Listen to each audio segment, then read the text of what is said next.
Proper performance by a veterinary hospital staff is probably one of the most critical components for its success. Unfortunately, it's one of the most commonly neglected components as well.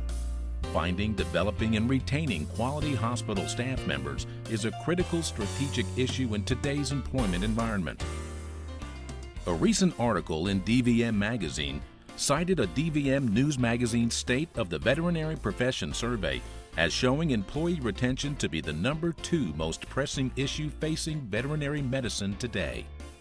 The article also stated that 13% of the respondents said staff turnover is their greatest professional concern, behind work-life balance and money.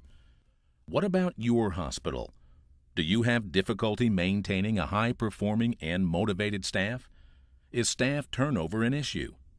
If so, then finding a way to implement an effective staff training program is not so much a matter of if, but simply a matter of how and when. It should be apparent that staff training is a critical component of your hospital's success, and this video is meant to help you explore how you can accomplish it. An effective staff training program requires an investment of time, money, and effort, and, while not easy, is well worth it in terms of improved employee morale, performance, and retention. In the National Association of Veterinary Technicians in America survey of 2003, a third of the respondents said that other issues besides salary were more important, such as appreciation and opportunities for advancement. An effective training program could add to your staff's sense of worth and improve their ability to perform better on the job, which in turn contributes to overall better retention and lowered turnover. Now that we've explored some of the benefits of staff training, let's take a look at what this video is really about: implementing an effective staff training program in your practice. In order to improve performance, training should address 3 elements: attitude, skills, and knowledge. An easy way to remember this is a simple acrostic. If you want better performance, ask for it. Let's deal with the last 2 first. In order to do something well, one must first know what to do and how to do it. As obvious as this might seem, one of the most common causes for lack of performance is that employees simply do not possess the basic skills and knowledge necessary to the task. This is where a properly implemented training program can make a big difference. Successfully developing skills and knowledge is dependent upon 3 ingredients: repetition, measurement, and reward. Behavioral scientists have shown that in order to retain any knowledge, we must have repeated exposure over time. How much do you think you retain after 2 weeks when you've been exposed to a particular body of information only one time? Is it 20%, 10%, less than 5%?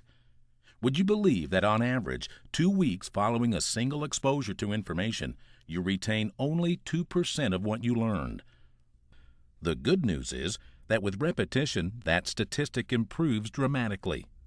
After 6 or more exposures to the same information spread out over a period of time, the retention level becomes 60% or better for 16 years to life. Skills and knowledge for training veterinary support staff works the same way. Repetition is key if you expect the information to be retained and used. Another thing to consider in regard to repetition is that it takes time. This may be so obvious that it seems to go without saying, but that is the point. It often does go unsaid and therefore goes undone. If you want it to get done, the time needs to be made available to do so. In other words, schedule it. Often hospitals are guilty of expecting training to just happen, or to be worked into the schedules of already busy staff without making allowances for time. You can be certain that more often than not, if the training time is not deliberately scheduled, it will not happen. In addition, by scheduling work time for training, it makes clear to everyone that training is of value and considered important. This makes it much more likely that staff will take training seriously and invest themselves in the process. How material is presented also influences how well one learns. Studies have shown that short-term comprehension and retention is affected by the senses that are used in the learning process. We comprehend and retain 10% of what we read, 20% of what we hear, 30% of what we see, and 40% of what is seen and heard together. This is where technology can be a big help. For example, audio-video tutorials deliver a high-impact message that allows for maximum comprehension, ease of repetition, and independent self-paced progress. Technology also can provide a means to facilitate the learning process through repetition without requiring the services of another person. A video will convey the same message in the same way every time for as many times as is required. If a person was relied on to teach the same thing over and over to someone, fatigue, boredom, and deterioration of the message would become factors. This is not to say that technology can completely replace teachers, because it can't. It is to say that for the presentation of simple facts and knowledge, technology can be a key resource. Teachers or trainers have their place in helping to process the knowledge acquired, learn and apply appropriate skills to use that knowledge, and provide measurement and feedback to make sure that the training is effective. That brings us to the second ingredient mentioned earlier, measurement. Of course, it is not knowledge alone that needs to be developed in order to effectively improve performance. Once knowledge is obtained, skills should be honed under the supervision of one who is accomplished in the area being trained. Testing is a well-known means of measurement that can take a variety of forms. Question-based exams are a reliable way to measure how well knowledge has been understood and retained. Skills demonstrations allow for a mentoring approach that provides modeling and feedback in the environment of practical application. A combination of both is most effective in making sure that true learning is taking place and not just endless study without results in terms of improved performance. Hey, Amy. Hi. Great job on your test. I think you really paid attention. Yeah, I watched it 3 times like you suggested. I think I understand the material. Well, how do you feel about making some blood slides while we're here?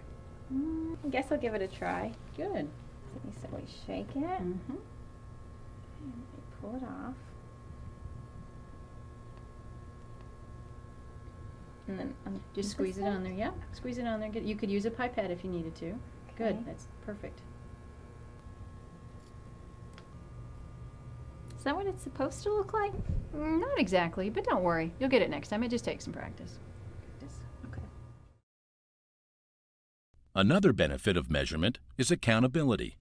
By clearly outlining what is expected and providing the means to achieve it, trainers and managers can properly measure what is and isn't being done and who is and isn't doing it. This is a critical component to ensure that training is properly implemented. The final ingredient of developing skills and knowledge is reward. While this may take on many forms such as incentives, bonuses, recognition, etc., it should also be thought of in terms of feedback and should include both positive and negative in proper balance. Without proper feedback, adjustments in performance are next to impossible to make. Rewards can also be thought of in terms of consequences, which are both positive and negative. Training provides a great opportunity to establish the systems of rewards that are used to reinforce desired behaviors and limit or discourage negative behaviors. For example, providing increased compensation for everyone that satisfactorily completes required training within a certain time frame can emphasize the importance of training and, at the same time, encourage the behaviors of initiative, personal responsibility, and timelines. Generally speaking, positive reinforcement should outweigh negative. Strive to catch people doing things right rather than constantly pointing out what they have done wrong. Hey, Amy. Hi. What are you working on? Well, this medicine cabinet was really unorganized. I was having a hard time trying to find things, so seeing as we're slow, I decided I'd reorganize it and make things a little easier for everyone. Good idea. I'm glad you're taking some initiative and staying productive. Thank Good you. job. Remember that in order to improve performance, you must ask for it. In this video, we have reviewed the elements of skills and knowledge and how a training program can help you address them with your staff through repetition, measurement, and reward. In our next segment, we'll look more closely at the element of attitude and the role it plays in implementing a training program.